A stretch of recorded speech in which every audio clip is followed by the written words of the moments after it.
Marissa's hands shook as the man grabbed her wrist, his breath reeking of whiskey and menace. 3 against 1, no witnesses, just her heart pounding in her ears and the cruel laughter echoing across the empty parking lot.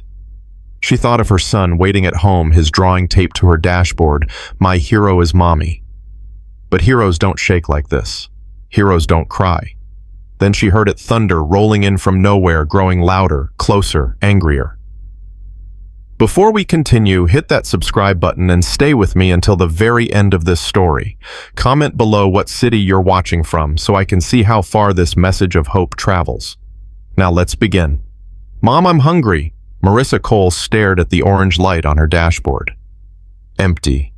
The word might as well have been tattooed on her forehead. Empty tank. Empty wallet. Empty promises to her 7-year-old son.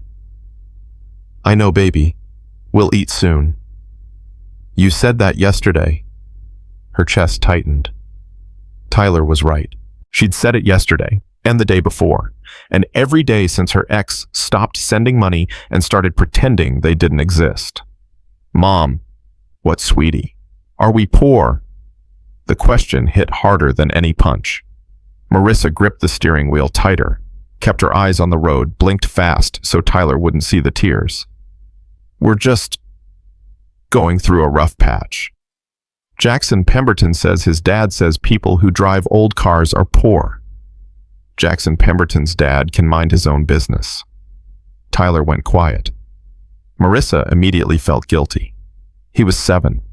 He didn't understand why his mother snapped, why there was never enough, why daddy didn't call anymore.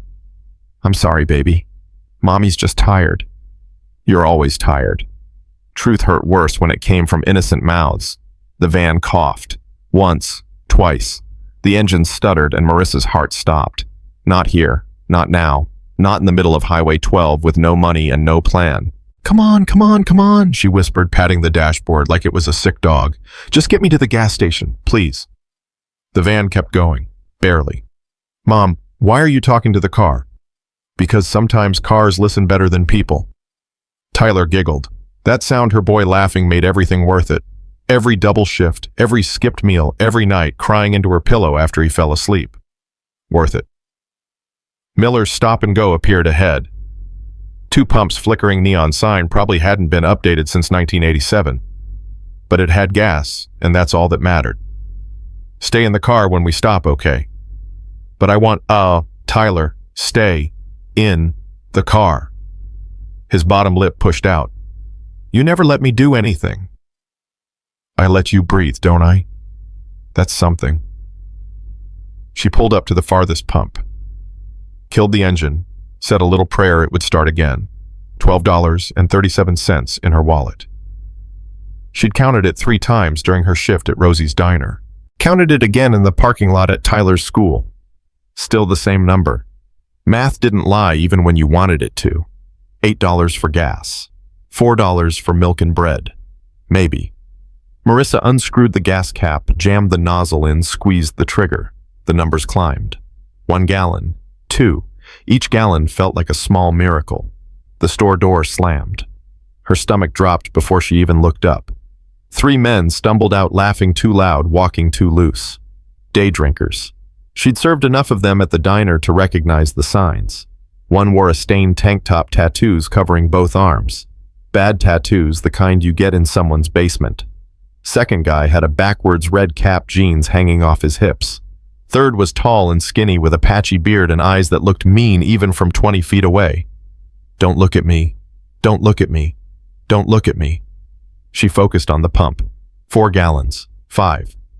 "Yo, check out that van." Her hand tightened on the nozzle. "Thing's about to collapse. Look at that rust." "Held together with duct tape and prayers, man." They laughed. That specific kind of laughter, the kind that came at someone else's expense, fed on their embarrassment, grew fat on their pain. 6 gallons. Come on. "Hey, lady." Marissa pretended she didn't hear. 7 gallons. "Lady, I'm talking to you." She made the mistake of glancing up. The one in the tank top grinned, showing a gold tooth. "She heard me." "Hey, sweetheart, you need help? That van looks like it might die right here." His friends howled with laughter. 8 gallons. Done. Marissa released the trigger hands, shaking as she tried to screw the gas cap back on. It slipped, dropped, rolled under the van. Damn, now you're making a mess. She knelt down, reaching under the van for the cap. Through the undercarriage, she saw their feet getting closer. 3 pairs of sneakers surrounding her car. Need help down there? Marissa grabbed the cap, stood up too fast. They were right there, forming a half circle between her and the driver's door. I'm good, thanks. We're just being friendly. Tank Top stepped closer. Right, boys. Real friendly, Skinny agreed. I need to go. Where's the fire? Redcap moved, blocking her path to the door. Stay and chat. My son's in the car. Oh, you got a kid. Tank Top leaned toward the van window. Tyler's face appeared pressed against the glass eyes, wide with confusion. Hey there, little man. Something fierce and protective surged through Marissa's chest. Don't talk to my son. Or what? Tank Top turned back, his smile fading into something uglier. What are you gonna do? The parking lot was empty. The clerk was inside, probably scrolling his phone, oblivious. Even if he looked out, would he help? Or would he do what most people did, pretend not to see? Convince himself it wasn't his problem. I just want to leave. Not yet, Skinny said. We're having a conversation. Yeah, it's rude to leave in the middle of a conversation, Redcap added. They were enjoying this, getting high on her fear, feeding off her helplessness. 3 wolves circling 1 rabbit. Please. Please what? Tank Top's voice went high and mocking. Please, please, please. His friends laughed harder. Then he grabbed her purse. Give that back. Marissa lunged, but he held it high, out of reach. Let's see what we got. You holding out on us. You got money. Mom? Tyler's muffled scream came from the van. Stay in the car, baby. Her voice cracked. Broke, shattered. Tank Top dumped her purse on the ground.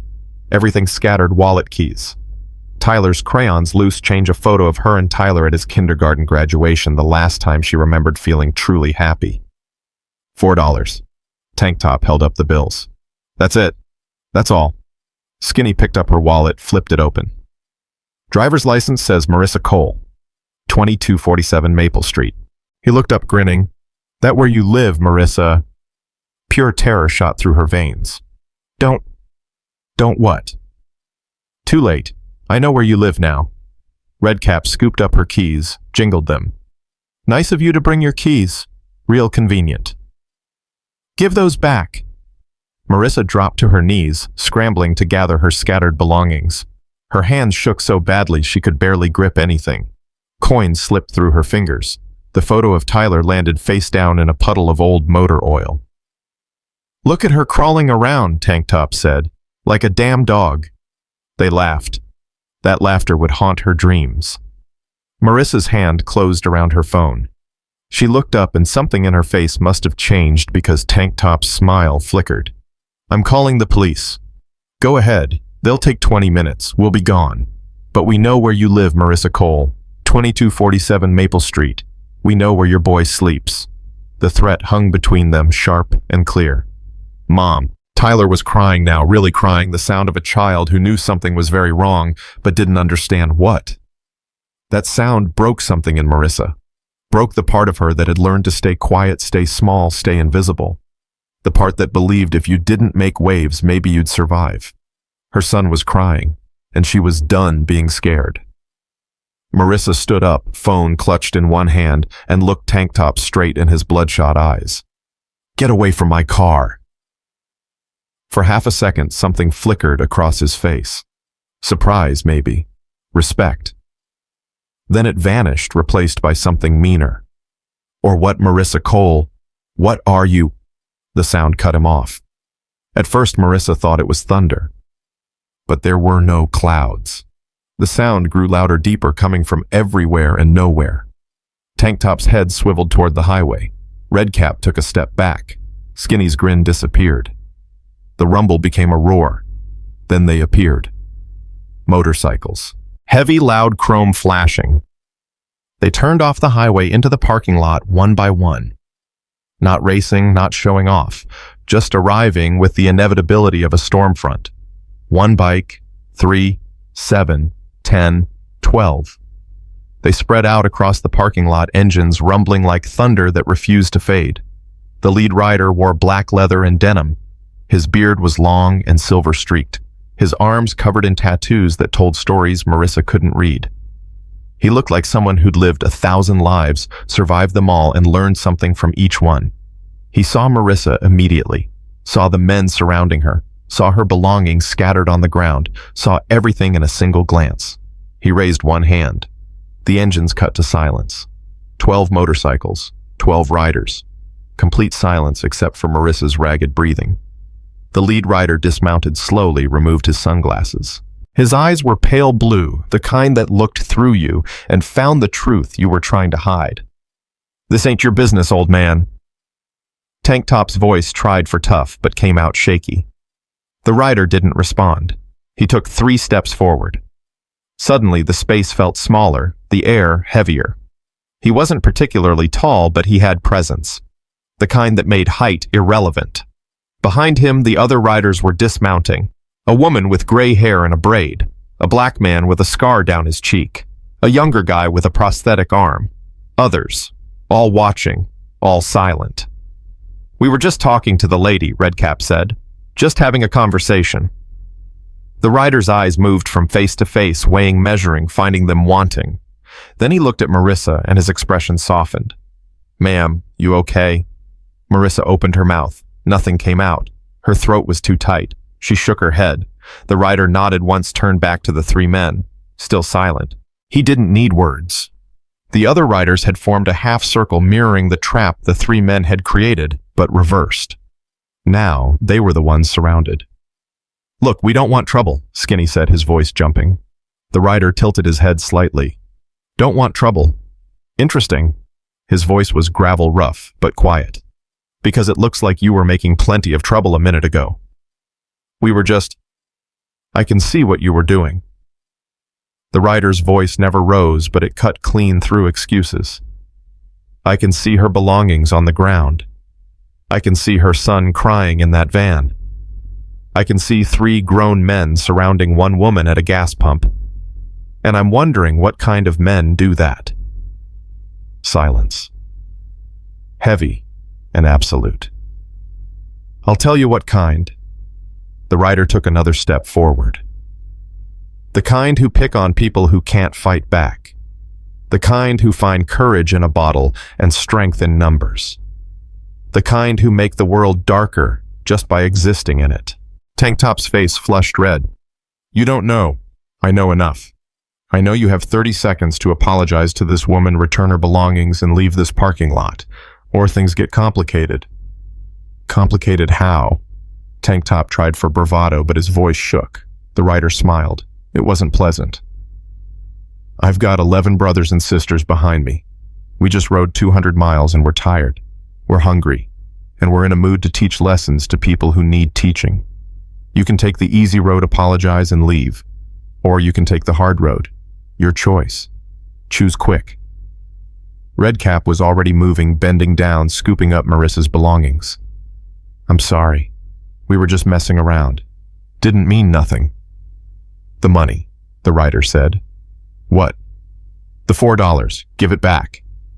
Tank Top pulled out the crumpled bills, threw them at Marissa's feet. "Pick them up properly," the rider said, his voice dropping to something dangerous, "and hand them to her like a gentleman."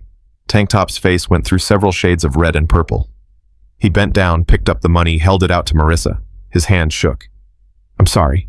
Marissa took the money. "Keys." Skinny handed them over. "Wallet."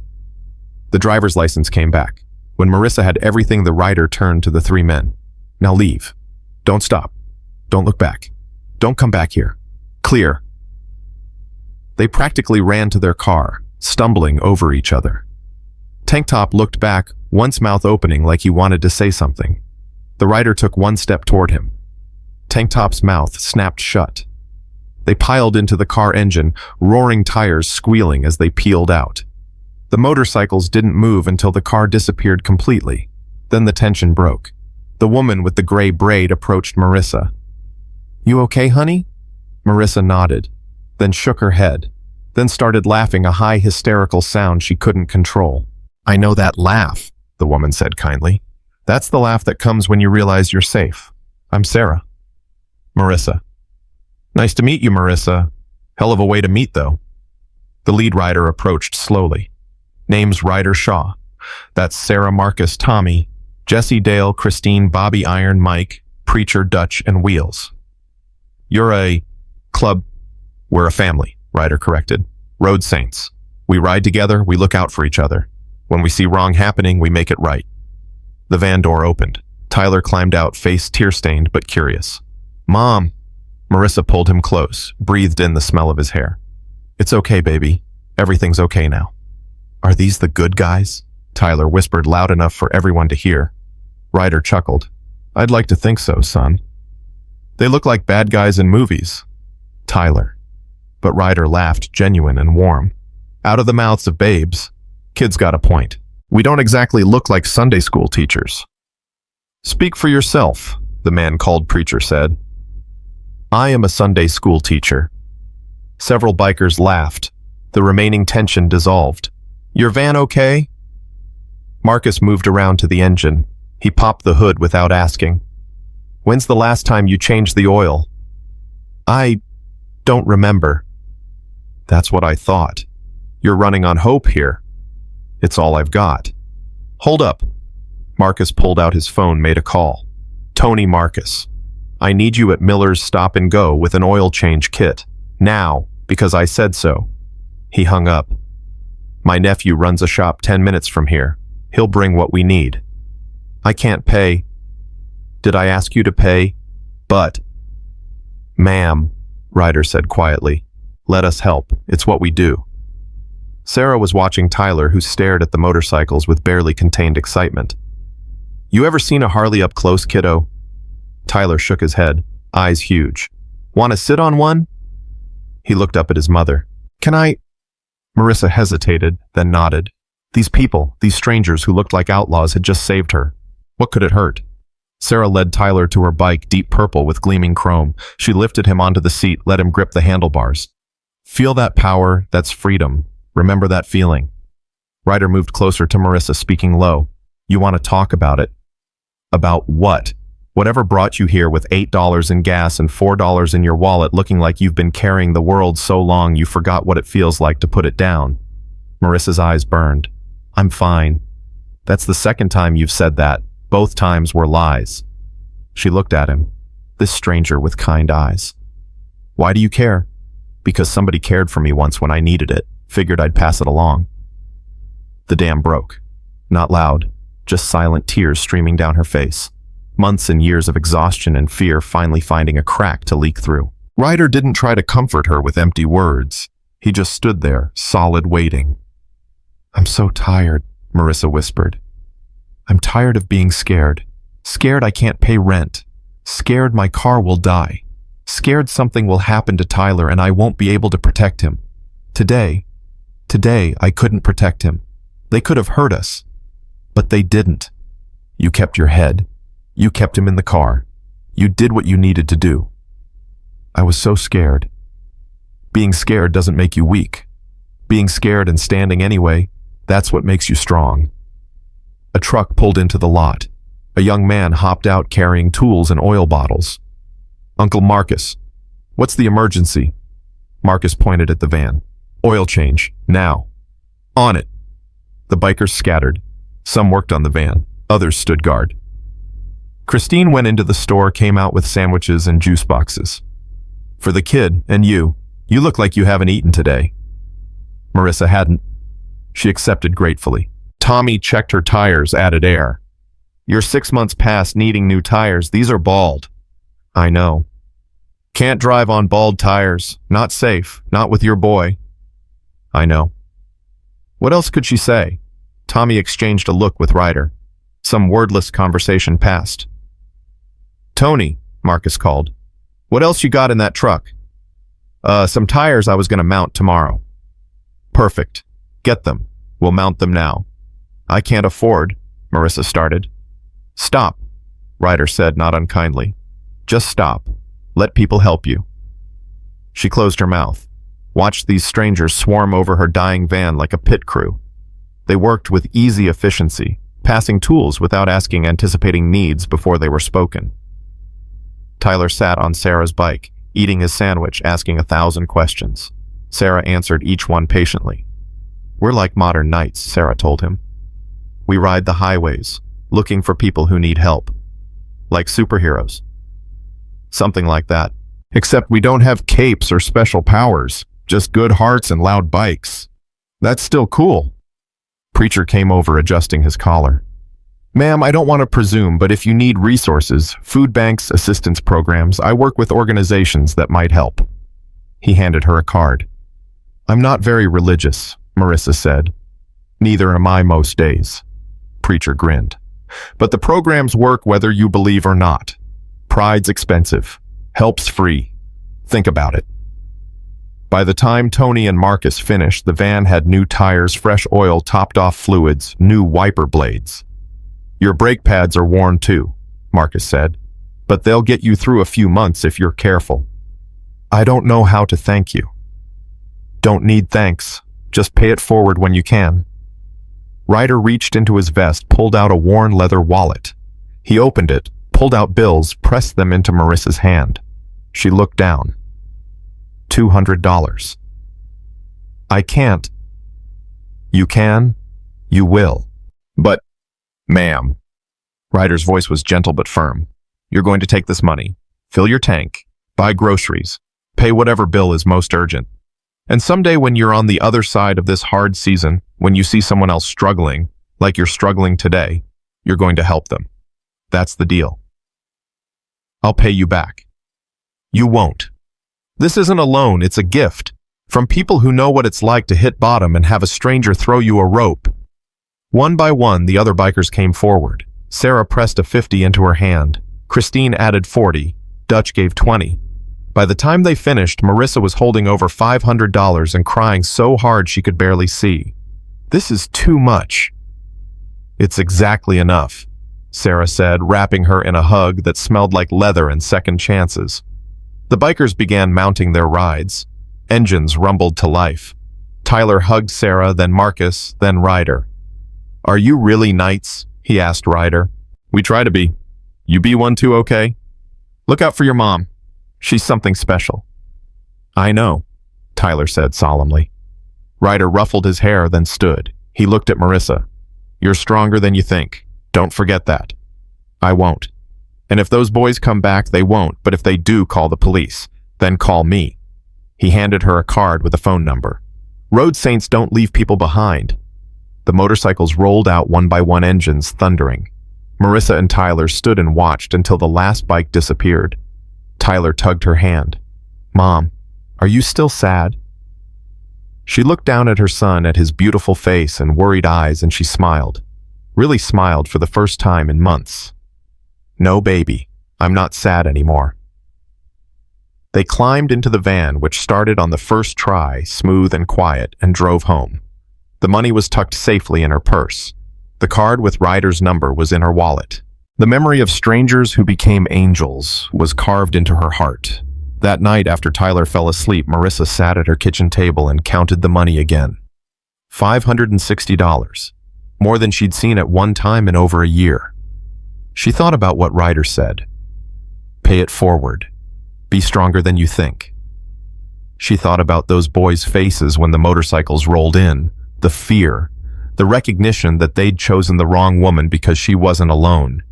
Nobody was truly alone. Marissa pulled out a notebook, started making a list. Bills to pay, groceries to buy, brake pads to save for, and at the bottom of the list, she wrote, how to help someone else. Because that was the deal. That was the code. When someone throws you a rope, you don't just save yourself. You turn around and throw a rope to the next person drowning. Somewhere out there, 12 motorcycles were rolling down the highway looking for the next person who needed them. And in a small house on Maple Street, a single mother looked at her sleeping son and whispered, "We're going to be okay." For the first time in a long time, she believed it. Friday morning came too fast and too slow at the same time. Marissa woke up at 5:30 like always, but something felt different. The weight on her chest, the one that had been pressing down for months, making it hard to breathe, hard to move, hard to exist, felt lighter. She walked to the kitchen, flipped on the coffee maker, and saw the list on the table. The one she'd made last night. Bills to pay, groceries to buy, how to help someone else. That last line stared back at her. Mom. Tyler shuffled in, rubbing his eyes, his hair sticking up in 17 different directions. Why are you smiling? Am I smiling? Yeah, you look weird. Marissa laughed. Actually laughed. Thanks, baby. You really know how to make a girl feel special. I mean, good weird. Like, I don't know, different. She pulled him into a hug, held him tight. I feel different. Because of the nights. Because of the nights. Tyler pulled back his face, serious in that way only 7-year-olds could manage. Mom, can I ask you something? Always. Were you scared yesterday? Marissa knelt down, looked him in the eyes. She could lie. Tell him everything was fine, that Mommy had it under control, that he never needed to worry. But Tyler was smart. He'd seen her hands shaking, heard her voice crack, watched those men circle her like wolves. Yeah, baby, I was terrified. But you stood up anyway. I had to, because you were watching. Tyler nodded slowly, processing this. Ryder said being scared and standing anyway is what makes you strong. Ryder's a smart man. Can we see them again? I don't know, sweetie. They travel. That's what they do. But he gave you his number. Marissa glanced at the card on the counter. Road Saints. Ryder Shaw. A phone number. Nothing else. He did. So we could call him. Maybe someday. Why not today? Kids. They asked the questions adults were too scared to voice. Because... Marissa paused. Because what? Because she didn't want to seem needy. Because she'd already taken enough help. Because the idea of reaching out, of asking for more, of being vulnerable again, made her stomach twist. Because they already did so much for us. But he said road saints don't leave people behind. Tyler, you always tell me it's okay to ask for help. You always say that. Marissa opened her mouth, then closed it. He was right. She did say that. Every time Tyler struggled with homework, every time he was too scared to try something new, she told him asking for help was brave, not weak. Funny how easy it was to give advice she couldn't follow herself. Okay, she said. Not today, but soon. Deal. Deal. That morning at Rosie's diner felt different too. Marissa arrived for her shift at 6:30, tied on her apron, poured coffee for the early morning regulars who always ordered the same thing and left the same mediocre tips. But she wasn't drowning anymore. She was treading water, still tired, still struggling, but breathing. You look better today, Rosie said, refilling the coffee station. Got some sleep. Something like that. Something happened. Marissa hesitated. How did you explain yesterday? How did you tell someone that strangers on motorcycles had saved you in more ways than one? Just had a good day yesterday. That's all. Rosie studied her with those sharp eyes that missed nothing. A good day. After working a double shift and leaving here looking like death warmed over. Yep. You're lying. Yep. Rosie laughed, shook her head. Well, whatever happened, keep it up. You look almost human again. The morning rush came and went. Marissa served eggs and bacon and pancakes, refilled coffee cups approximately 800 times, smiled at customers who barely looked at her, same as always, but different. Around 10 o'clock, the bell above the door chimed. Marissa turned ready to seat whoever just walked in and froze. Sarah, the biker woman from yesterday. Gray braid leather vest, but today she wore jeans and a simple black t-shirt. She looked almost normal. Almost. Hey, honey, Sarah said, sliding onto a counter stool. This where you work? Marissa's heart started pounding. How did you... Small town. One diner on Highway 12. Wasn't hard to figure out. Sarah smiled. Don't worry. I'm not stalking you. Just wanted to check in. Check in. Make sure you're okay. Make sure those boys didn't come back. They didn't. Good. Sarah picked up a menu, scanned it. What's good here? The coffee's terrible and the eggs are usually overcooked. Perfect. I'll take both. Marissa couldn't help but smile. She poured coffee, put in an order for eggs and toast. When she brought the food, Sarah patted the stool next to her. Sit. You look like you've been on your feet all morning. I can't. I'm working. Take a break. I'll square it with your boss. Before Marissa could protest, Sarah caught Rosie's eye. Hey, boss lady.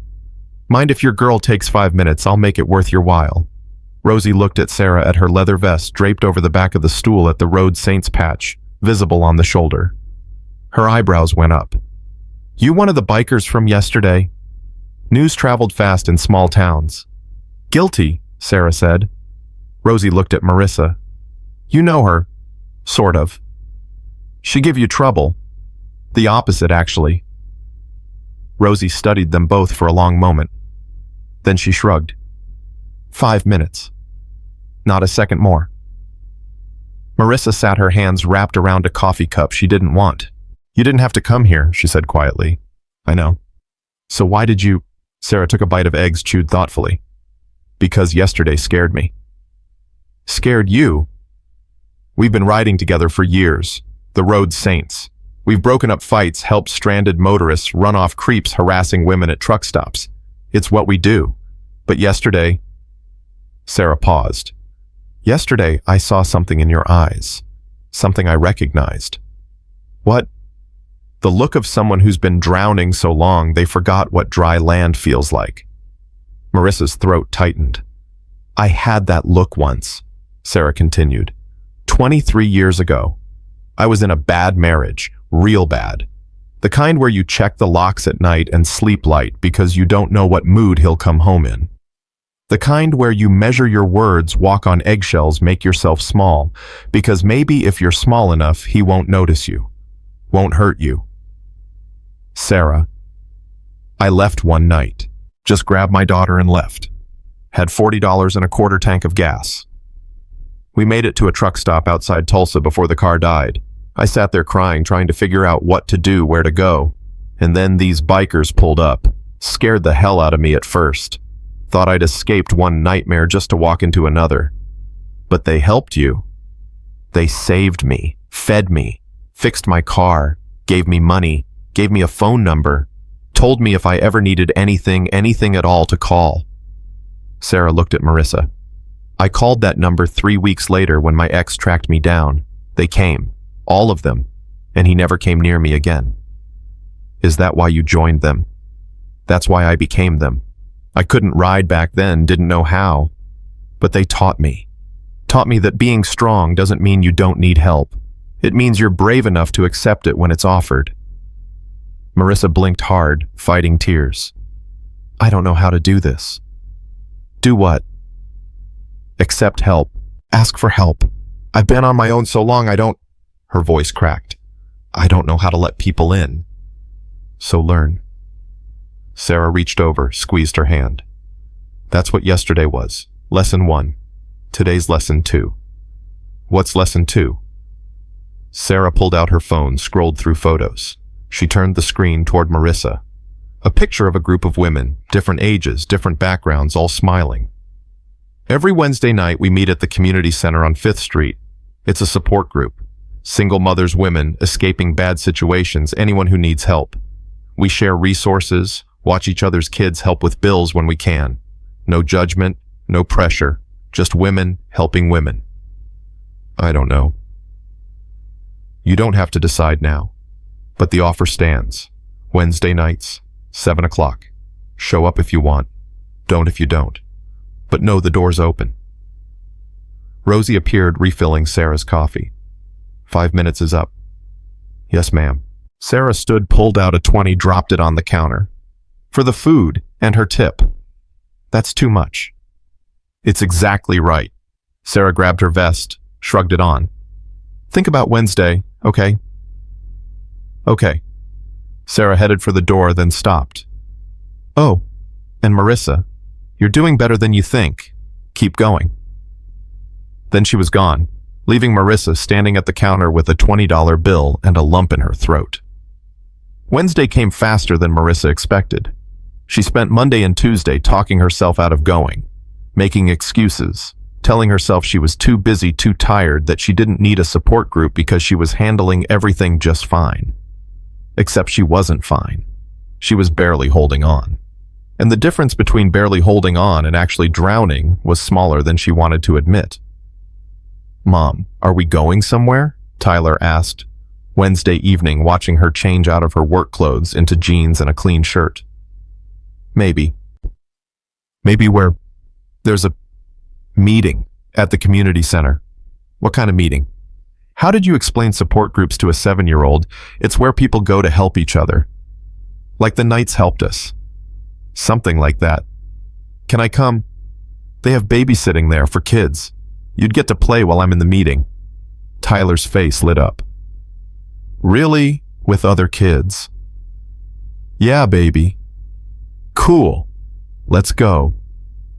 The community center was a low brick building that had seen better days. The parking lot was half full, a handful of cars, 2 motorcycles, a pickup truck with a dented bumper. Marissa parked, killed the engine, and sat there. "Mom, aren't we going in?" "In a minute." "You're scared again." She looked at her son. "How do you know?" "Because you're doing the thing where you breathe funny and squeeze the steering wheel really hard." Kids, they saw everything. "Yeah, I'm scared." "Of what?" "I don't know. People, I guess. Talking. Being seen." Tyler unbuckled his seatbelt, leaned over and hugged her. "It's okay to be scared, Mom. Remember, being scared and doing it anyway is what makes you strong." Marissa hugged him back, fighting tears for the 100th time this week. "When did you get so smart?" "I've always been smart. You just forget sometimes." They walked in together. The main room was set up with folding chairs in a circle. Maybe 15 women, all different ages. Some looked exhausted. Some looked angry. Some looked lost. All of them looked like they'd been through something and survived it. Sarah saw them first. "Marissa, you came. I don't know if..." "Stop, you're here. That's enough." Sarah turned to Tyler. "Hey, kiddo, you remember me?" Tyler nodded shyly. "Babysitting's in the next room. They're doing pizza and board games tonight. Sound good?" Tyler looked up at Marissa. She nodded. He took off, running toward the voices and laughter coming from the other room. "Come on," Sarah said, leading Marissa to the circle. "Everyone, this is Marissa. Marissa, this is everyone. We'll do proper introductions during check-in." Marissa sat, feeling exposed and vulnerable and utterly out of place. A woman across the circle smiled at her. She was young, maybe early 20s, with a baby strapped to her chest. "First time?" "Yeah." "It gets easier." "Does it?" "No, but you get stronger." The meeting started. They went around the circle. Names, brief stories, how they ended up here. Jessica left her husband after 15 years of verbal abuse, now sleeping on her sister's couch with 3 kids. Amanda, single mom working 2 jobs, barely making rent. Claire, escaped a trafficking situation, still fighting for custody of her daughter. Deshawn, trans woman kicked out by her family, rebuilding from nothing.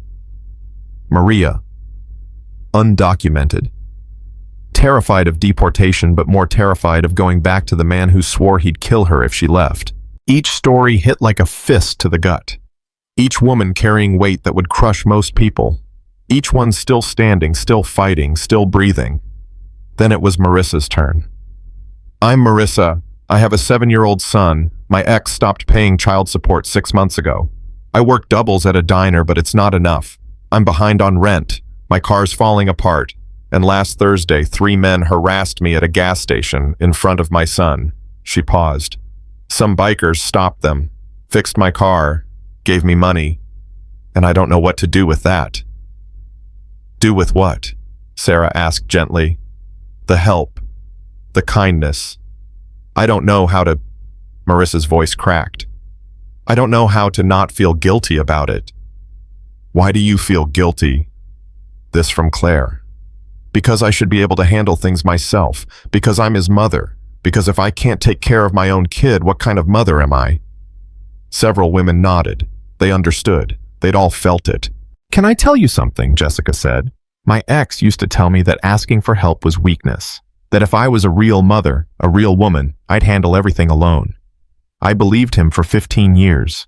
15 years of drowning because I was too proud or too scared or too brainwashed to reach out.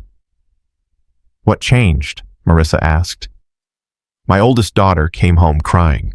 She'd failed a test because she was too hungry to focus. Too hungry because I'd been skipping meals to make sure they had enough. And I realized pride wasn't feeding my kids. Pride wasn't keeping them safe. Pride was just another word for suffering alone. Accepting help isn't weakness, Amanda added. It's survival. And survival is the bravest thing you can do. The meeting continued.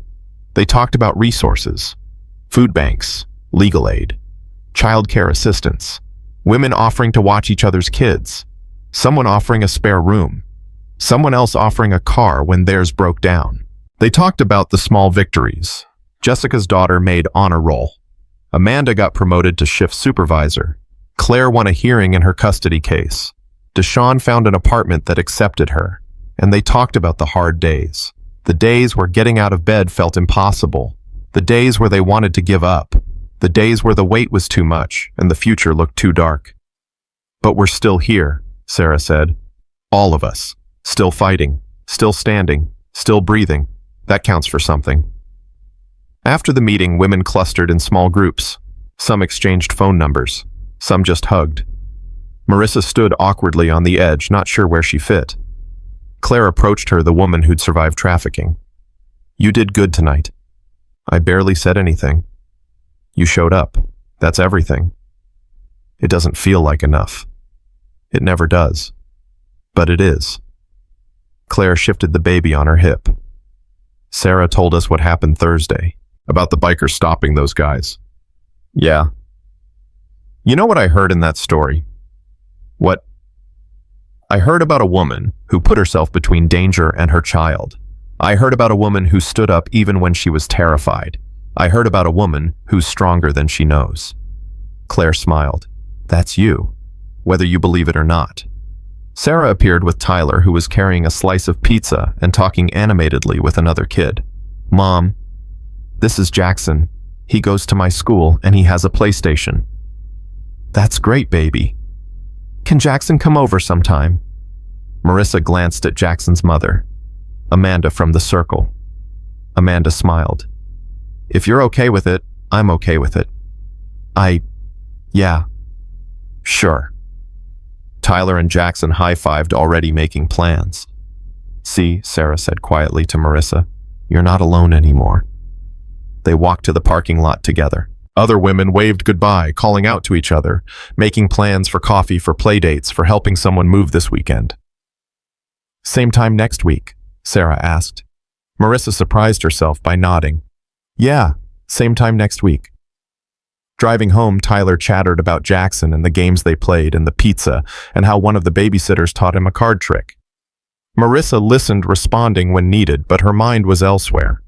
She was thinking about the women in that circle, their stories, their strength, the way they'd survived things that should have destroyed them, but didn't.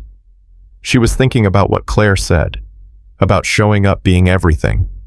She was thinking about the card in her wallet. Ryder's number.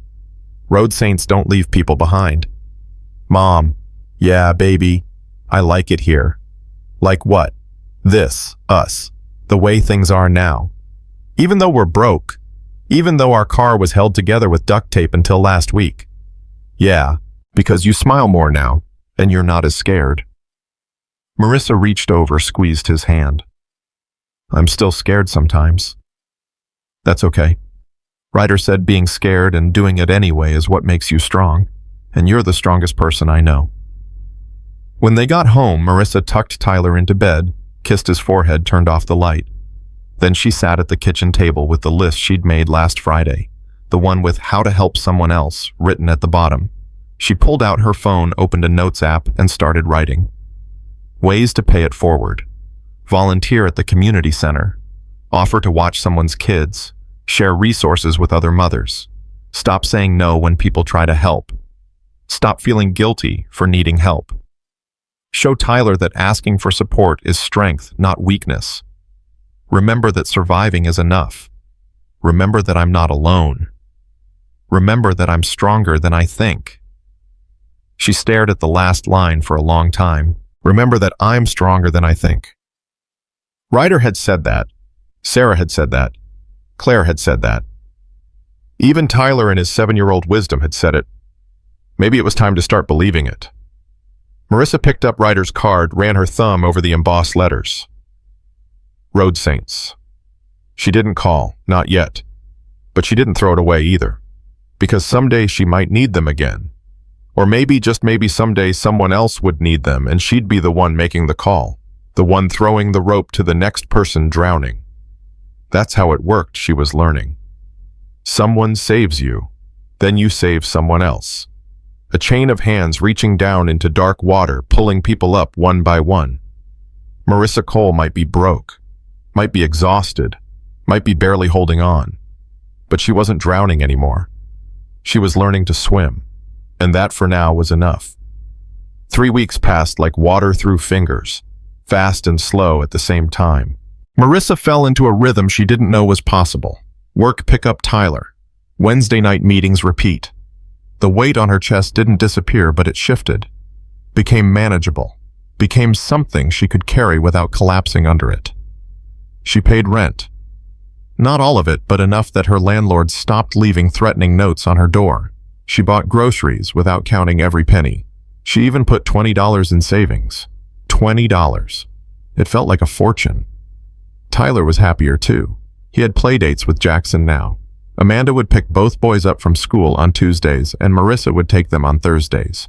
They traded babysitting duties, shared meals, texted each other constantly about sales at the grocery store, and which bills absolutely had to be paid this week versus which ones could wait. It was strange having people. Having a network. Having friends who understood what it meant to choose between electricity and food, between gas and medicine, between pride and survival. "You look different," Rosie said one afternoon during the lunch rush. Lighter somehow. Marissa refilled the coffee station, smiled. "Maybe I am." "That support group thing." "Partly." "What's the other part?" "I stopped thinking I had to do everything alone." Rosie nodded, squeezed her shoulder. "Took me 40 years to learn that lesson. You're ahead of the curve." That evening, Marissa was closing out her last table when her phone buzzed. Unknown number. She almost ignored it, but something made her answer. "Hello." "Marissa Cole." The voice was familiar. Gravel rough, but gentle. It took her a second to place it. "Ryder." "Yeah. Hope I'm not calling at a bad time." Her heart started pounding. "No, how did you get my number?" "Sarah gave it to me. Said you two have been talking." "We have." "Good, that's good." He paused. "Listen, I'm calling because we're coming through your area tomorrow. The whole crew. We do a yearly ride-through check on people we've helped, see who else might need it. Wondered if you'd want to meet up, maybe bring Tyler. The guys have been asking about him." Marissa's throat tightened. "They have." Kid made an impression. Not many 7-year-olds call us bad guys and get away with it. She laughed despite herself. "He's got opinions. Best kind of people do." Another pause. "So, what do you say tomorrow afternoon? There's a park on Maple Street. We'll be there around 2. No pressure. Just thought it'd be nice to see how you're doing." Marissa thought about saying no, about making an excuse, about keeping that distance between her old life and this new one. But then she thought about Tyler's face when he talked about the nights, about how he'd asked 3 times if they could see them again, about how she'd promised him someday, maybe someday was tomorrow. "Okay, yeah, we'll be there." "Good. See you then, Marissa." He hung up before she could second-guess herself. That night, Tyler couldn't sleep. He kept getting up, asking questions. What time were they going? Could he bring his drawing to show them? Would Sarah be there? What about Marcus? Could he sit on the motorcycle again? "Baby, you need to sleep." "I can't. I'm too excited." "Try." "Mom." "What?" "Do you think they remember us?" Of course they remember us. But they help lots of people. What if we're not special? Marissa sat on the edge of his bed, brushed hair off his forehead. You want to know a secret? Yeah. Every person they help is special. That's the whole point. They don't help people because those people are special. They help people because everyone deserves help. Everyone deserves kindness. Tyler thought about this. So we're special because we're people. Exactly. That's a good secret. I thought so too. He finally fell asleep around 11. Marissa lay awake longer, staring at the ceiling, wondering what tomorrow would bring. Wondering if she'd changed enough for them to notice. Wondering if she'd changed at all. The park was mostly empty when they arrived. A couple of joggers. Someone walking a dog. No motorcycles yet. Marissa checked her phone. 1:58.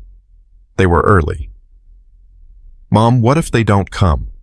They'll come. But what if... The rumble cut him off. That sound. That beautiful, terrifying, unmistakable sound of 12 motorcycles rolling in like thunder. They came from the north end of the park, engines loud enough to turn heads chrome gleaming. They parked in a line, engines cutting one by one until silence fell like a blanket. Ryder dismounted first. He saw them, smiled, walked over with that unhurried confidence that made everything seem manageable. Marissa, Tyler. He shook Marissa's hand, then bent down to Tyler's level. How you doing, kiddo? Good, I brought you a drawing. Tyler thrust a piece of construction paper at him. Ryder took it, carefully studied it. The drawing showed stick figures on motorcycles, a woman and a little boy standing next to a van, and a son in the corner with a smiley face. This is incredible. Is this us? Yeah, that's you, and that's Sarah, and that's Marcus, and that's Mom, and that's me, and that's our van that doesn't break anymore. This is going on my fridge, Ryder said seriously. I'm not even kidding. This is fridge-worthy art. Tyler beamed. The other riders were dismounting, gathering around. Sarah pulled Marissa into a hug. Marcus high-fived Tyler. Christine brought over a cooler full of drinks. Preacher asked about the support group. Dutch wanted to know if the van was still running okay. It felt like a family reunion. Except Marissa barely knew these people. Had met them once for maybe an hour 3 weeks ago. Yet here they were, acting like she mattered, like Tyler mattered, like they'd been waiting for this moment as much as Tyler had. So how are things? Ryder asked once everyone settled on the grass. Really? Not the polite answer. The real one. Marissa considered lying, saying everything was perfect, but these people had seen her at her lowest. They'd earned honesty. Better. Not perfect, but better. Better's good. Better's progress. The van's still running. Tires are great. I paid most of my rent. Tyler's happy. I joined the support group Sarah told me about. See, Sarah said. Told you she'd do great. I'm not doing great. I'm doing okay, which is better than I was. Okay is underrated, Marcus said. Okay keeps you moving. Great burns you out trying to maintain it. How's work? Christine asked. Same. Long hours, bad tips. But it pays the bills. Most of them. You thought about going back to school. This from Preacher. We know people who run scholarship programs. Adults returning to education. Might open some doors. I can barely keep up with work and Tyler. School feels impossible. Everything feels impossible until someone shows you it's not, Preacher said. Tyler was sitting with some of the other riders, listening to stories about their travels. Iron Mike was telling him about the time they helped a family whose house burned down. Wheels was showing him photos of the custom work he did on bikes. Bobby was teaching him some basic motorcycle maintenance. He's a good kid, Ryder said, watching Tyler. You're doing something right. I'm barely keeping us afloat. You're keeping him safe, keeping him fed, keeping him happy. That's not barely anything. That's everything. Marissa's eyes burned. It doesn't feel like enough. It never does. But that's because you're measuring yourself against some impossible standard. You're a single mother working doubles with a deadbeat ex and a car that should have died 3 years ago. The fact that you're still standing is a damn miracle. Doesn't feel miraculous. Miracles never do when you're the one living them. They sat in comfortable silence for a while. Around them, the group talked and laughed. Tyler was showing Wheels his drawing, now explaining who each person was. Wheels nodded seriously, treating the 7-year-old's artwork like it was gallery-worthy. "Can I ask you something?" Marissa said. "Always. Why do you do this? The helping people thing. What's in it for you?" Ryder leaned back on his hands, looked up at the sky. "I was 17 when my dad kicked me out, told me I was worthless, that I'd never amount to anything, that the world would be better off without me. I believed him. Spent the next 5 years proving him right. Drugs fights jail twice. I was circling the drain, just waiting to go under. What changed? I broke down on a highway in Nevada, middle of nowhere. Bike just died. I was sitting there out of water, out of hope, out of reasons to keep going. And this old man pulled over, old Vietnam vet. He didn't ask questions, just fixed my bike, gave me water, gave me a sandwich. Then he looked at me and said, 'Son, whatever you're running from, you can't outrun yourself. Might as well stop and face it.' Did you?" Eventually. Took a while. But that moment, that one moment of unexpected kindness from a stranger, it planted a seed. Made me think maybe the world wasn't entirely garbage. Maybe people weren't all bad. Maybe I wasn't as worthless as my dad said. "Is that when you started the Road Saints?" "No, that came later. After I got clean. After I found Marcus and Sarah and some others. We were all broken in different ways. We'd all been kicked around by life. And we decided, what if we were the old man on the highway? What if we were the ones who stopped, who helped, who planted seeds in people who needed them? So you just ride around helping people. Pretty much. We all have day jobs. Marcus runs an auto shop. Sarah's a nurse. Preacher actually is a preacher. But every few months we take a week or two and ride. We check on people we've helped. We look for people who need helping. We plant seeds. And you don't want anything in return. We want you to pay it forward. That's it. That's the whole deal. Someone helps you, you help someone else. Chain keeps going." Marissa thought about the support group, about watching Amanda's kids so she could work an extra shift, about giving Claire some of her son's old clothes when Claire's daughter needed them, about sharing groceries with Deshawn when her food stamps ran out. "I've been trying to do that, pay it forward." "I know," Sarah told me. "It feels small, compared to what you did." "Small acts add up. You think I fixed your van alone? Marcus did most of the work. Tony brought the supplies. We all pitched in money. Small acts from 12 people became one big act. That's how it works." Sarah joined them, handed Marissa a bottle of water. "You doing okay?" "Yeah, Ryder's getting philosophical." "Oh no, did he tell you the highway story?" "He did.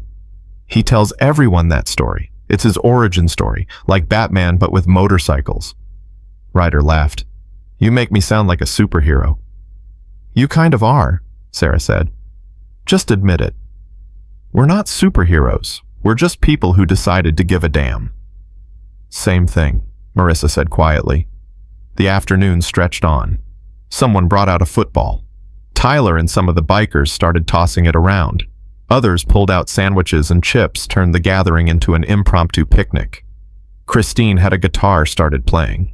A few people sang along. It was normal. So incredibly, beautifully normal. Just people hanging out in a park. Except these people were strangers 3 weeks ago. Except these people had saved her.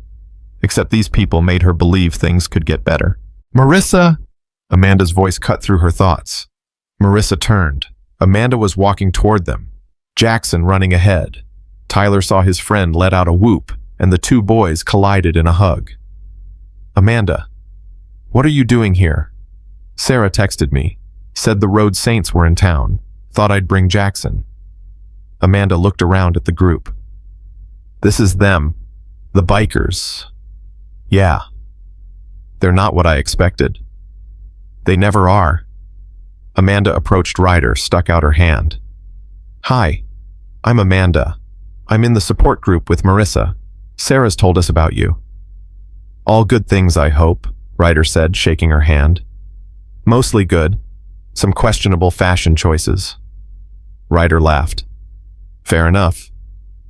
More people started arriving. Women from the support group, their kids. Word had spread somehow the way it always did in small towns. Within an hour, the park was full of people, and the 12 bikers were surrounded by the families they'd helped over the years. Jessica showed up with her 3 kids. Claire came with her daughter. Deshawn brought her new girlfriend. Maria arrived with her sister. Each woman had a story. Each one connected to the Road Saints somehow. This is what we do, Sarah said to Marissa. We plant seeds. You're watching them grow. I don't understand. All these people you helped, all of them. Over the years, yeah. Some we helped last month. Some we helped 10 years ago. But they all stayed connected. That's the thing about kindness. It builds communities. Marissa watched Tyler playing with Jackson and Claire's daughter and Jessica's oldest son. Watched the women talking, laughing, sharing phone numbers and recipes and stories. Watched the bikers moving through the crowd, greeting old friends, meeting new ones. This was what paying it forward looked like. Not one person helping one person, but circles of help expanding outward like ripples on water. Each person touched, becoming someone who touched others. Marissa. Ryder was beside her again. Can we talk? Just for a minute? They walked to the edge of the gathering. Ryder pulled something from his vest pocket. An envelope. What's this? Open it. Inside was a check, made out to her. $5,000.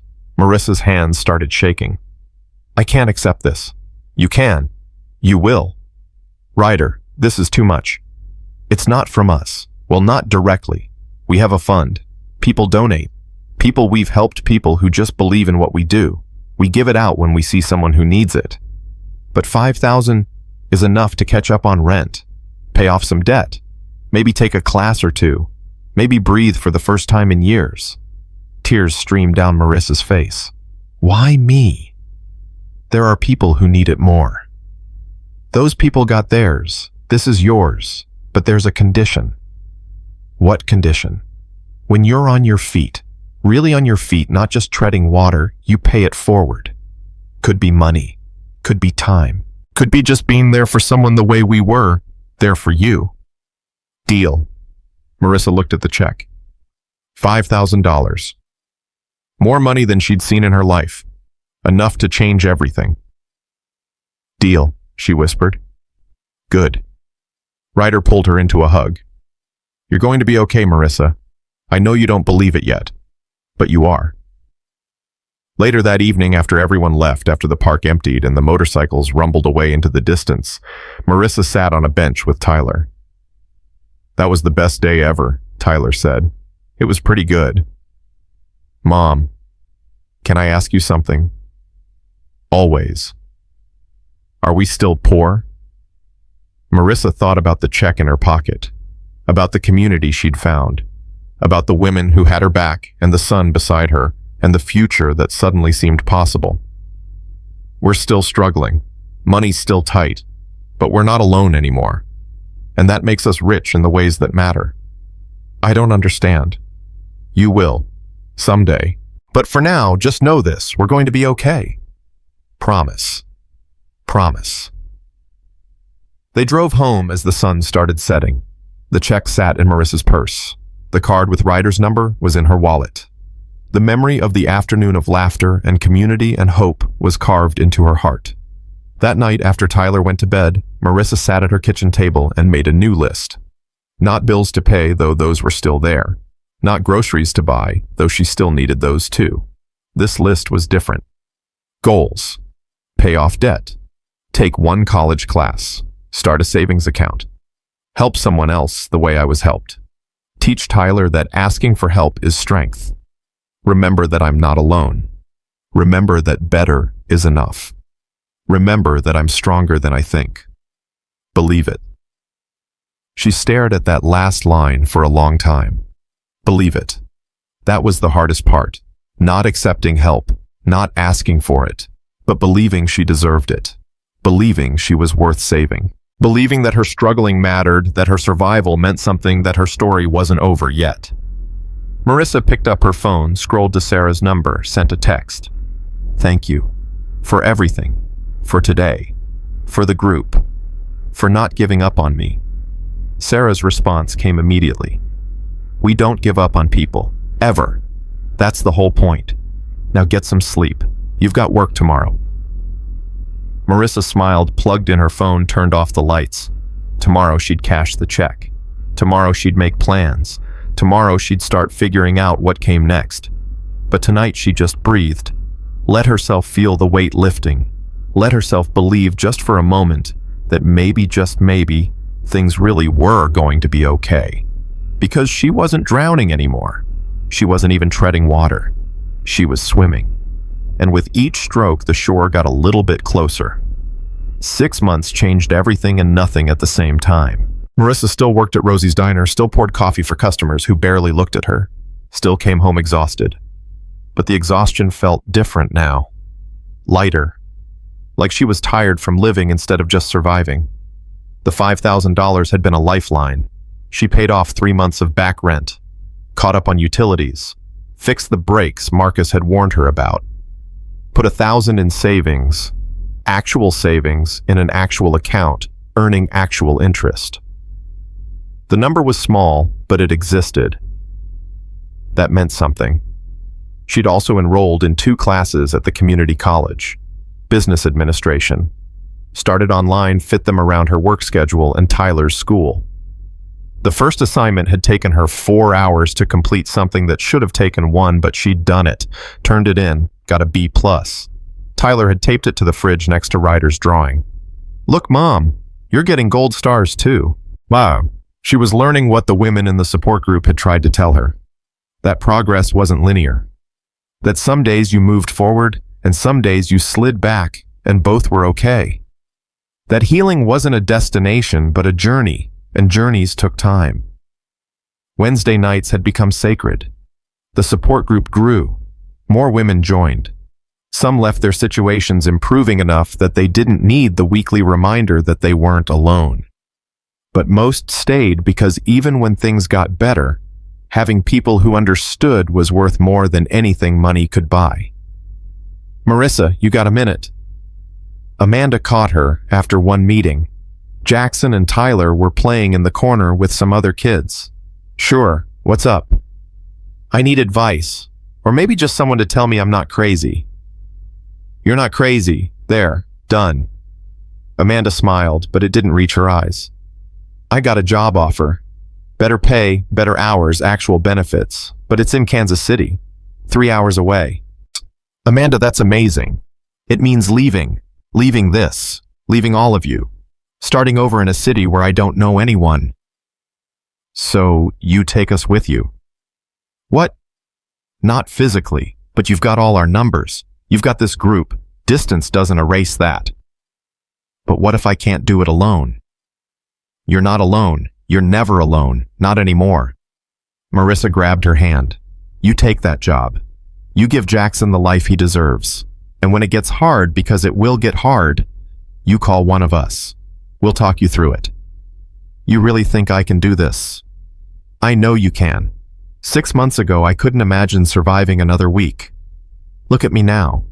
Taking college classes, saving money, planning for a future I didn't think I'd have. You did that. All of you. By showing me it was possible. Amanda's eyes filled with tears. I'm going to miss you. I'm going to miss you too. But you're going to be great. I know it. 2 weeks later, Marissa and several women from the group helped Amanda load a U-Haul. They packed boxes, carried furniture, made sandwiches, kept the kids entertained. When everything was loaded and Amanda was ready to leave, they all hugged her. You call us when you get there, Jessica said. Every week, Claire added. We mean it, Deshawn said. You're stuck with us now. Amanda climbed into the truck Jackson beside her. She rolled down the window. Thank you. For everything. For being my family when I didn't have one. You still have one, Marissa said. It just stretches a little farther now. They watched the U-Haul disappear down the street. Tyler tugged Marissa's hand. Is Jackson really moving away? Yeah, baby. That's sad. It is. But it's also happy, because he's going somewhere better. Can things be sad and happy at the same time? All the best things are. That night, Marissa couldn't sleep. She kept thinking about Amanda driving toward a new life, about how scared she must be, about how brave she was being anyway. She thought about her own life, about where she'd been 6 months ago, terrified at a gas station, unable to protect her son, convinced she was failing at everything. About where she was now, still struggling, still scared sometimes, but no longer drowning. She thought about the road saints, about Ryder and Sarah and Marcus and the others, about how they'd appeared when she needed them most and changed everything. Her phone buzzed. Text from an unknown number. "Hey Marissa, it's Amanda. Made it to Kansas City. Apartment's tiny, but it's ours. Jackson's already made friends with the neighbor's kid. Scary, but good. Thank you for pushing me. Love you." Marissa typed back, "Love you too. You've got this. Call if you need anything. Anything at all." She lay in bed, phone in hand, and realized something. She wasn't the same person who'd been harassed at that gas station. That Marissa had been broken, barely holding on, convinced she had to handle everything alone. This Marissa knew better. This Marissa had people, had a community, had learned that asking for help wasn't weakness, but wisdom. 3 days later, Rosie called her into the office. Marissa's stomach dropped. Getting called into the office was never good news. "Sit down," Rosie said. Marissa sat, heart pounding. Had she messed up an order? Forgotten to show up for a shift? Been rude to a customer? "Relax, you're not in trouble." Rosie leaned back in her chair. "I'm promoting you." "What?" "Shift supervisor.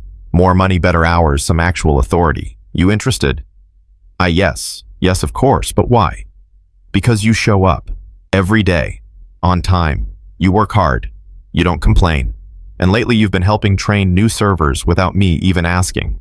That's leadership. I need leadership." I don't know what to say. "Say yes. Say thank you. Then get back to work." "Yes, thank you. I won't let you down." "I know you won't. That's why I'm promoting you." Marissa walked out of the office in a daze. Shift supervisor. More money. Better hours. She could cut back to one shift instead of doubles. Could spend more time with Tyler. Could actually breathe. She pulled out her phone, texted the support group chat. "I got promoted." The responses came immediately. "Yes. So proud of you. Told you things would get better. Drinks this weekend to celebrate." Then Sarah's message came through. "Ryder's going to love hearing this. Want me to tell him, or you want to?" Marissa stared at the message. She hadn't talked to Ryder since that day in the park. Hadn't wanted to bother him. Hadn't thought he'd care about the small victories of someone he'd helped months ago. But maybe that was old thinking. Maybe Ryder did care. Maybe that was the whole point. She scrolled to his number, the one she'd saved but never used, and hit call before she could second-guess herself. He answered on the third ring. "Marissa. Hey, sorry to bother you." "You're never a bother. What's going on?" "Everything okay?" "Everything's good. Really good, actually. I wanted to tell you. I got promoted at work, shift supervisor." "Marissa, that's incredible. Congratulations. It's not a big deal. It's a huge deal. Don't minimize it. I'm still at the diner, still barely making ends meet, still moving forward, still building a better life, still being the kind of mother your son can be proud of. That's everything." Her throat tightened. "I wanted to thank you. For that day. For the money. For believing I could do this when I didn't believe it myself. You did the work. We just gave you a chance to breathe long enough to do it. It was more than that. It was..." She paused, trying to find words. "It was hope. You gave me hope when I didn't have any left. That's all we do, plant seeds of hope. You made it grow. I'm trying. You're succeeding. There's a difference." They talked for 20 minutes. About her classes, about Tyler, about the support group. Ryder told her about the Road Saints' latest ride, about families they'd helped in Tennessee and Arkansas, about a single father in Missouri whose house had burned down, about a veteran in Oklahoma dealing with PTSD. "We can't fix everything," Ryder said, "but we can fix something, and sometimes something is enough." Is it hard, seeing all that pain and knowing you can't solve all of it? Every damn day. But here's what I've learned. You can't fix the whole world. But you can fix someone's world. And if enough people do that, maybe the whole world gets a little less broken. Is that what you tell yourself when it feels like too much? That's what I tell myself when I want to give up, which is more often than you'd think. Yeah, you want to give up? I'm human, Marissa. I get tired. I get frustrated. I see families struggling, and I want to write a check that fixes everything. But money doesn't fix trauma. It doesn't heal wounds. It just buys time for people to heal themselves. That's still important. I know, most days I know, but some days I wonder if we're making any real difference. You made a difference to me. Yeah. You saved my life. Maybe not literally, but close enough. Ryder was quiet for a moment. When he spoke again, his voice was rough. That's why we do it. For moments like that. Thank you for telling me. Thank you for answering. After they hung up, Marissa sat in her car outside the diner, letting herself feel the weight of the conversation. Ryder got tired. Ryder got frustrated. Ryder doubted himself. Even heroes had bad days. That somehow made his kindness mean even more. The promotion changed things faster than Marissa expected. Better hours meant she could pick Tyler up from school every day instead of relying on after-school care. More money meant they could afford small luxuries, pizza on Fridays, a movie once a month, new shoes when Tyler's old ones wore out instead of duct taping them together. The savings account grew. Slowly, painfully slowly, but it grew. $2,000, then $3,000, then $4,000. Mom, why are you staring at your phone like that? Tyler asked one Saturday morning. I'm looking at our savings account. Why? Because 6 months ago we had nothing. Now we have $4,000. Is that a lot? It's enough to survive 3 months if something goes wrong. That's more than a lot. That's everything. Tyler climbed onto her lap, wrapped his arms around her neck. You're really good at this. At what? Being a mom. Being my mom. Marissa hugged him tight, fighting tears. You're really good at being my son. I know, he said with absolute 7-year-old confidence. I'm the best. She laughed. Yeah, baby, you are.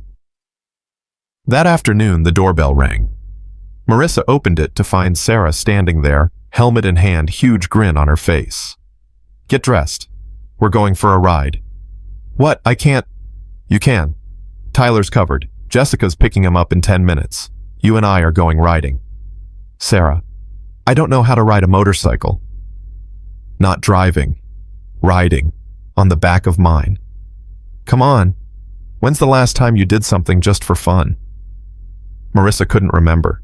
Everything was work or Tyler or school or survival. Fun was something other people had. I don't have the right clothes. I brought extra gear. Stop making excuses. Live a little. 20 minutes later, Marissa was sitting on the back of Sarah's motorcycle, arms wrapped around Sarah's waist, heart pounding with terror and excitement. You good? Sarah called over her shoulder. I think so. Hold on. The engine roared to life. They pulled out of the driveway onto the street toward the highway. The wind hit Marissa's face, cold and sharp and absolutely perfect. The world blurred past trees and houses and sky mixing together. She'd never felt so alive.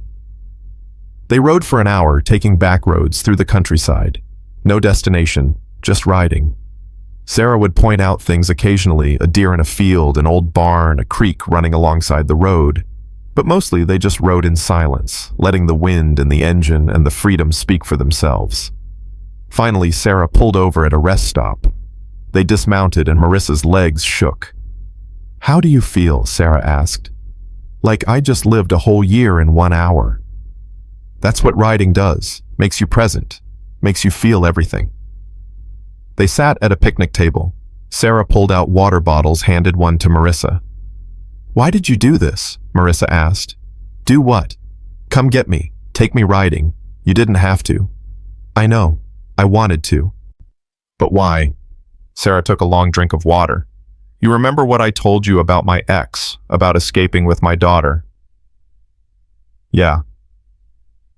After the road saints helped me after I got on my feet, I spent 5 years just surviving. Working, raising my kid, paying bills.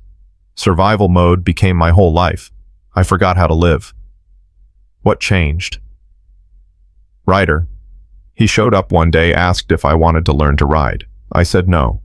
I didn't have time, didn't have money, didn't have energy. He said that was exactly why I needed to do it. Because survival isn't living. It's just not dying. That sounds like something Ryder would say. He's annoyingly wise sometimes. Sarah smiled. Anyway, he taught me to ride. And for the first time in years, I felt something other than tired. I felt free, alive. Like I was more than just a mother and an employee and a survivor. And now you're doing that for me. Paying it forward. That's how this works. They rode back slower, taking different roads. Marissa memorized the feeling, the wind, the speed, the absolute presence it demanded. No room for worry or fear or doubt. Just this moment, this road, this breath. When they got back, Tyler was waiting on the porch with Jessica. He ran to Marissa, eyes huge. "Mom, you rode a motorcycle. That's so cool." "It was pretty cool. Can I ride one someday?" "When you're older." "How much older?" "Much older." That's not a real answer. It's the only answer you're getting. That night, after Tyler went to bed, Marissa stood in front of the mirror and barely recognized herself.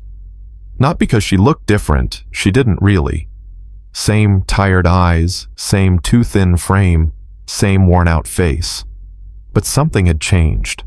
Something in the way she stood, the way she held her shoulders, the way she looked at her own reflection without immediately cataloging everything that was wrong.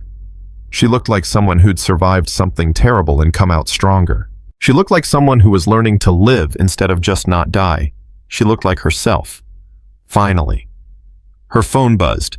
Text from a number she didn't recognize. "Hi Marissa, this is Claire, from the group. I have a huge favor to ask and you can totally say no.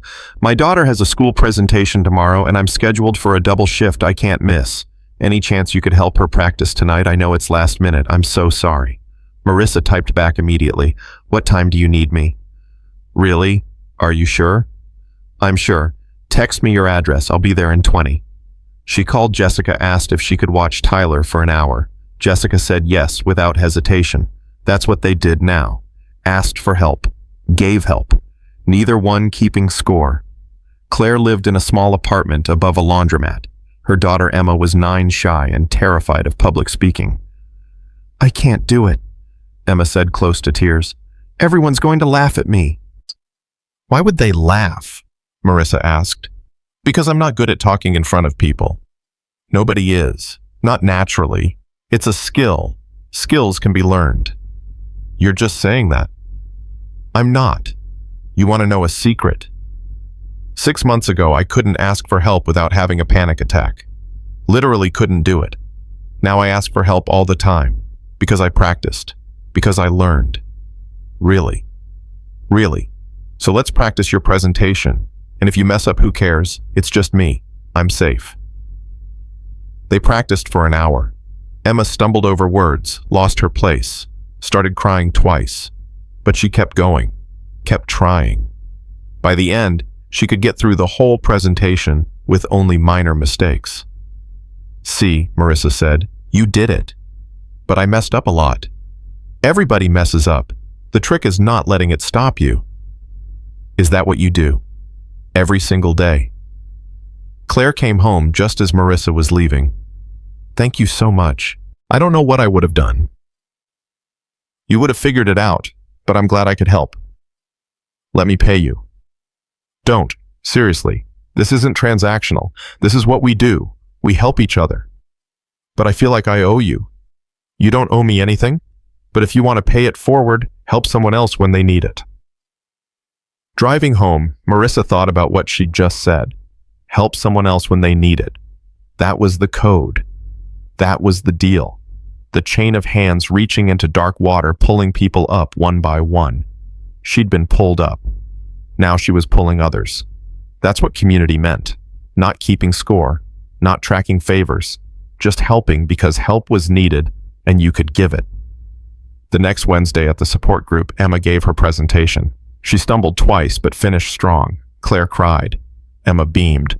"You did it, baby," Claire said, hugging her daughter. "Marissa helped me practice." "I know. We're lucky to have her." After the meeting, Sarah pulled Marissa aside.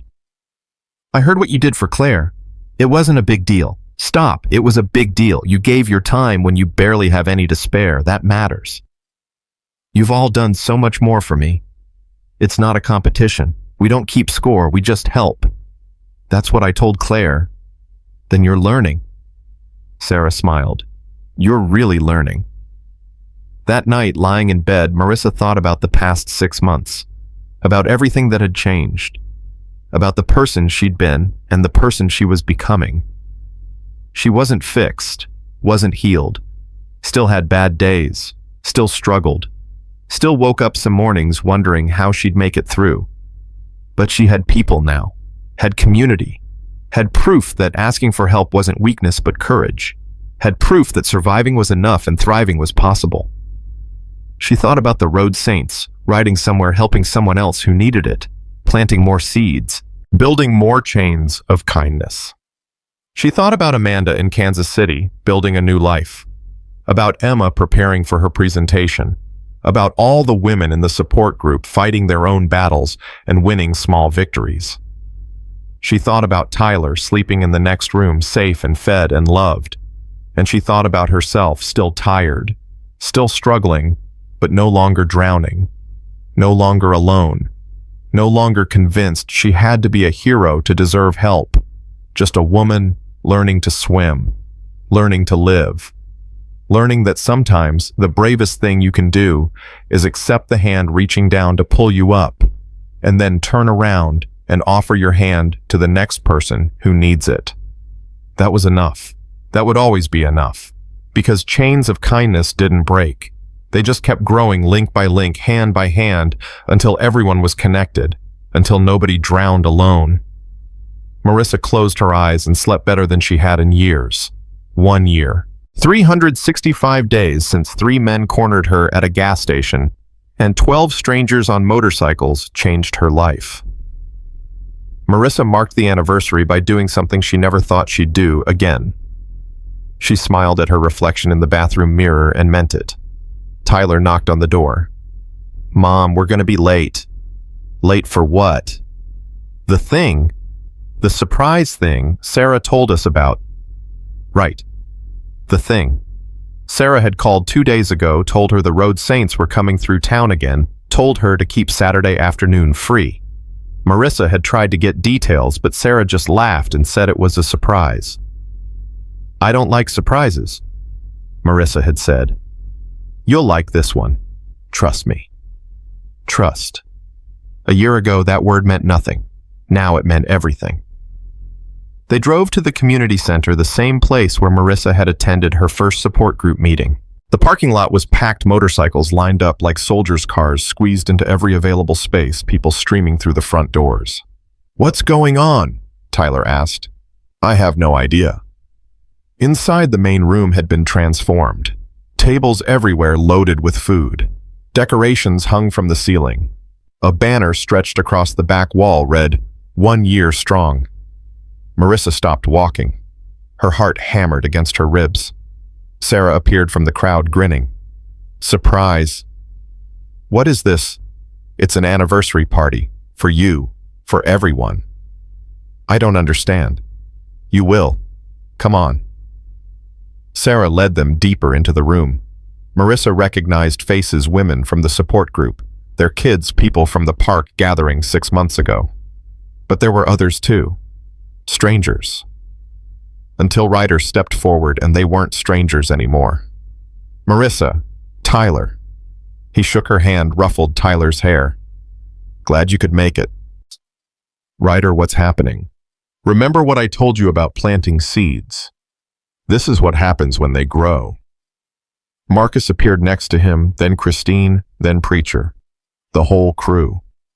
All 12 road saints standing together like they'd stepped out of that day at Miller's Stop and Go and into this moment. Every year we do this, Marcus explained. We pick one person we've helped and we throw them a party. Celebrate how far they've come. Show them what they've built. But I haven't built anything.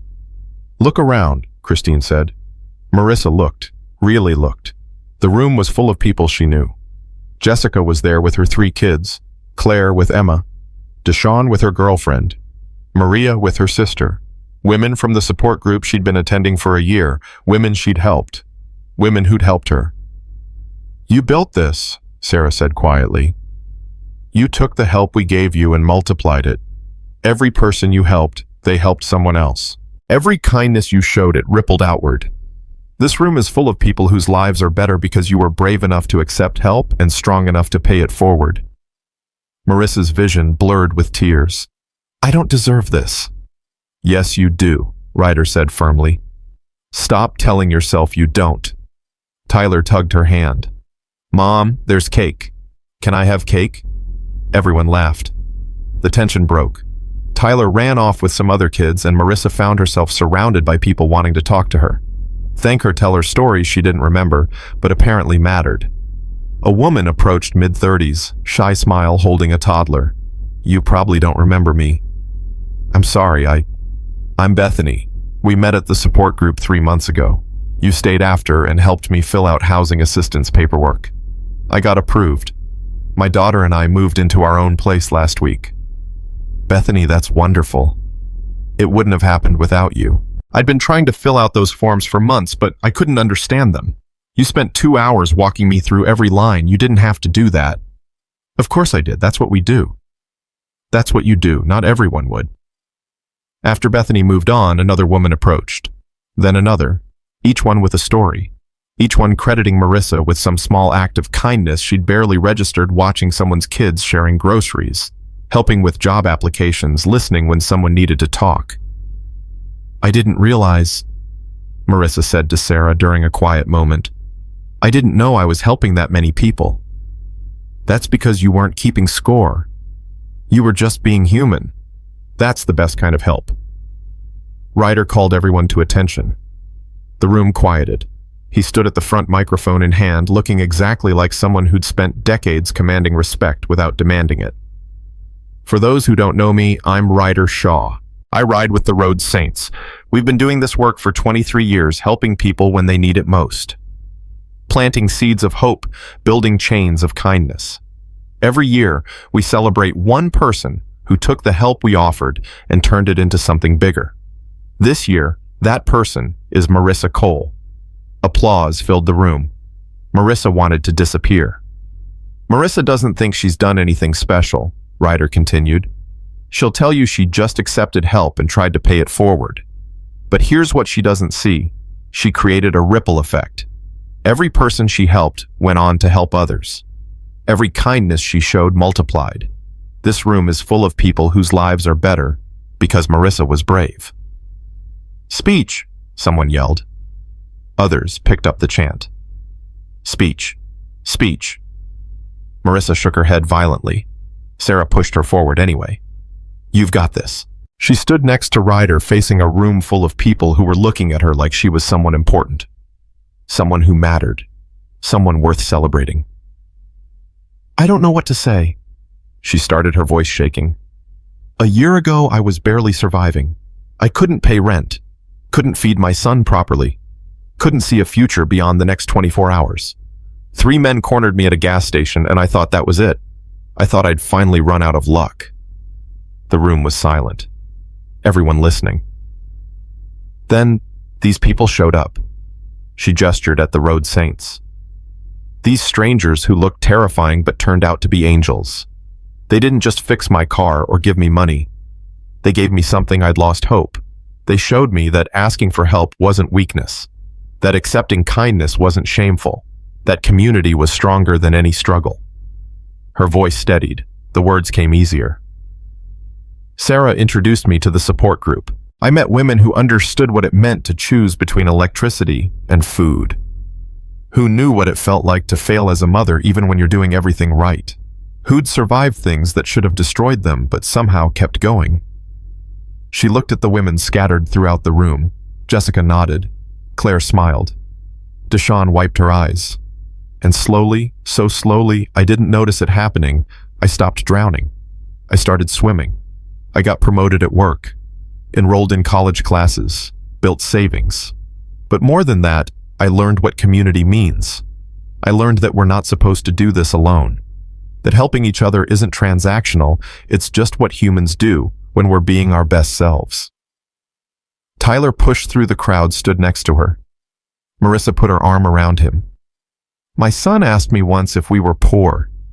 I told him we were rich in the ways that matter. I didn't understand what that meant then, but I do now. We're rich because we have people. Because when I fall, someone catches me. And when someone else falls, I catch them.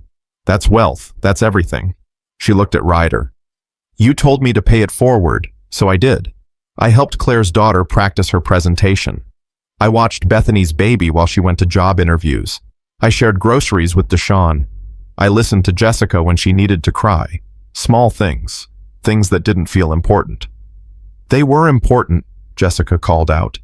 They were everything. And that's what I've learned, Marissa continued. Small acts aren't small. They're how we survive, how we build communities, how we make the world a little less dark. She paused, gathering courage for what came next. So here's what I want to say. If you're struggling, if you're drowning and you can't see the surface, reach out. Ask for help. Let someone throw you a rope. It's not weakness. It's the bravest thing you can do. Applause erupted. Marissa stepped back, overwhelmed. Ryder caught her before she could disappear into the crowd. That was perfect, he said. I was terrified. Being terrified and doing it anyway, that's what makes you strong. Remember, she laughed through tears. You're never going to let me forget that, are you? Never. The party continued. People ate, talked, laughed. Kids ran around like kids do. Someone brought out a guitar. Someone else started singing. It felt less like a party and more like a family reunion. Marcus found Marissa near the food table. Can I show you something? Sure. He led her outside where the motorcycles were parked. He stopped in front of one, a gorgeous Harley deep blue with silver accents. This was going to be my daughter's bike, Marcus said quietly. I was restoring it for her 16th birthday. She died in a car accident 3 months before she turned 16. Marcus, I'm so sorry. It's been 18 years. Still hurts, but I can talk about it now. He patted the bike. I couldn't sell it, couldn't ride it. It just sat in my garage for years, a reminder of what I'd lost. What changed? I started helping people with the road saints, started channeling that pain into something useful. And one day I realized she'd want me to give this bike to someone who needed it, someone who needed freedom, someone who needed hope. Marissa's heart started pounding. Marcus, I want you to have it. No, I can't. You can, you will. He smiled. I've been teaching Sarah how to teach people to ride. She says you're a natural, says you've been talking about learning for months but keep making excuses. Because I don't have money for a bike. Now you do. This is yours, free and clear. Title's already transferred. Marcus, this is too much. It's exactly right. My daughter would have loved you, would have loved what you're doing. This is what she would have wanted. Marissa ran her hand over the smooth metal. I don't know how to thank you. Ride it. I'd live. Be free. That's thanks enough. Sarah appeared with riding gear. Surprise number 2. We're starting lessons today. Today. Right now, Jessica's got Tyler. You've got 2 hours. Let's see what you can do. The next 2 hours were terrifying and exhilarating in equal measure.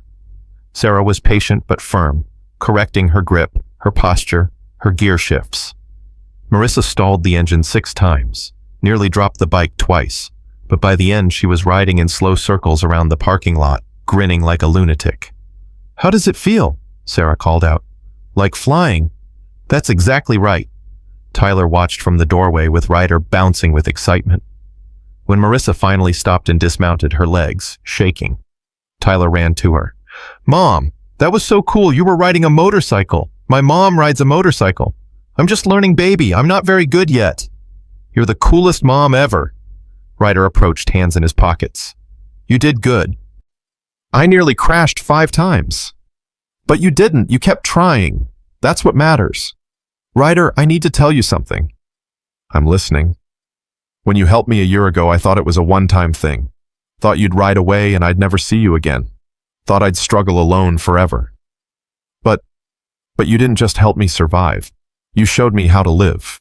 how to build community, how to be someone worth saving. Her voice cracked. You gave me my life back. We gave you a chance. You did the rest. I couldn't have done it alone. None of us can. That's the whole point. They stood in comfortable silence for a moment, watching Tyler and some other kids play tag in the parking lot. What happens now? Marissa asked. What do you mean? You ride away, help other people, plant more seeds, and I'm here, living this life you helped me build. That's exactly what happens. The circle continues. But what if I need you again? You have my number. Use it. But Marissa, you're stronger than you think. You don't need us anymore. You've got this. I don't feel like I've got this. Nobody ever does. But look at what you've built.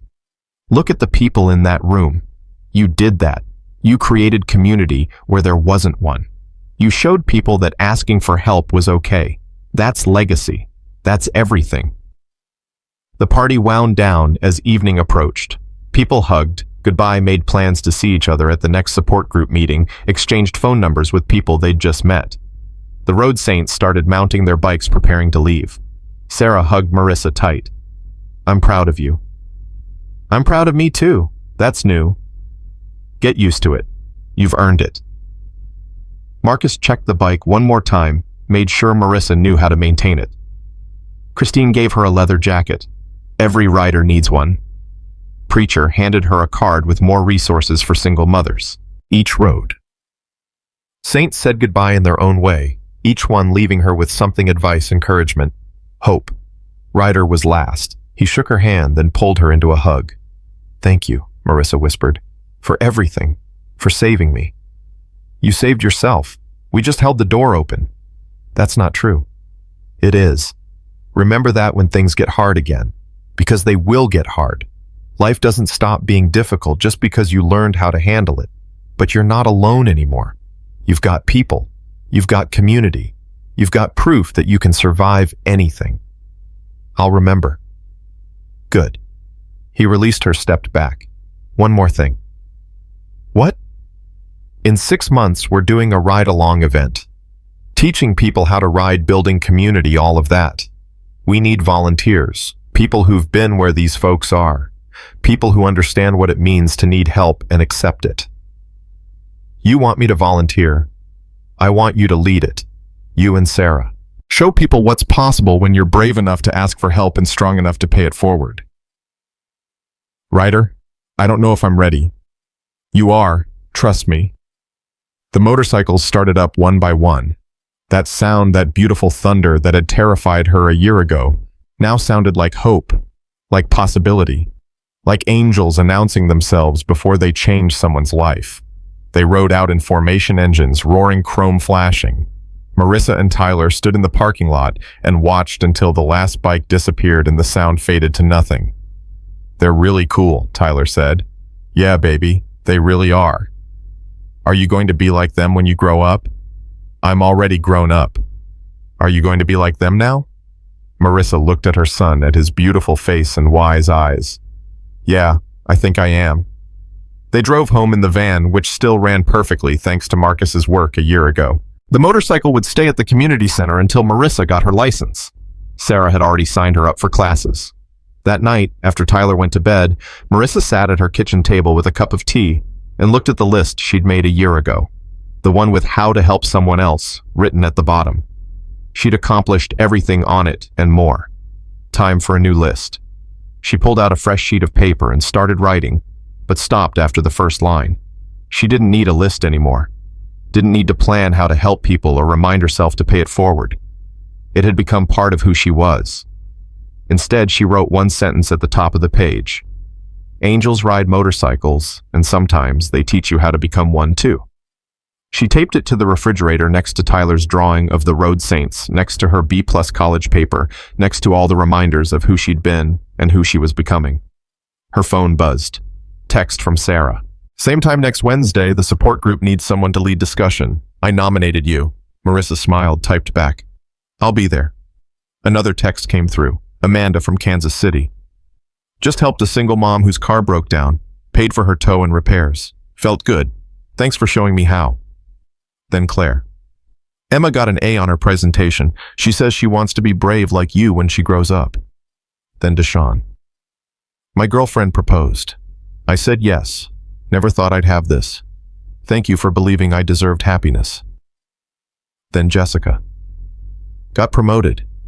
Finally making enough to breathe. Your advice about negotiating salary worked. I owe you everything. One by one, the messages came. Women she'd helped. Women who were helping others. The chain continuing growing, reaching people she'd never meet, but whose lives were better because someone had shown her kindness a year ago and she'd learned to pass it on. Marissa turned off her phone, turned off the lights, stood in her kitchen in the dark. Tomorrow she'd work her shift at Rosie's. She'd pick up Tyler from school. She'd attend her college class online. She'd respond to messages from women who needed advice or encouragement or just someone to listen. Tomorrow she'd continue being someone worth saving by saving others. But tonight she just stood in her kitchen and felt the weight that had pressed on her chest for years finally lift completely. Not because her struggles were over, they weren't. Not because life was suddenly easy, it wasn't. But because she'd learned the secret the road saints had been trying to teach her all along. Nobody drowns alone if we all agree to be lifeguards. Nobody fails if we all agree to catch each other when we fall. Nobody fights battles solo if we all agree that community is stronger than any enemy. She'd been saved by strangers who became family. Now she was saving others and teaching them to do the same. The chain continued. The circle grew. The seeds planted a year ago had become a garden, and she was one of the gardeners. Marissa Cole wasn't rich, wasn't famous, wasn't anyone special by the world's standards, but she was a lifeguard in an ocean of people drowning. She was a gardener planting seeds of hope. She was a link in a chain of kindness that stretched across highways and cities and years. She was exactly who she needed to be, and that was enough. That would always be enough, because the greatest act of heroism wasn't saving the world. It was saving one person who would save another, who would save another, until the whole world became a little less dark and a little more full of angels riding motorcycles and teaching others how to fly.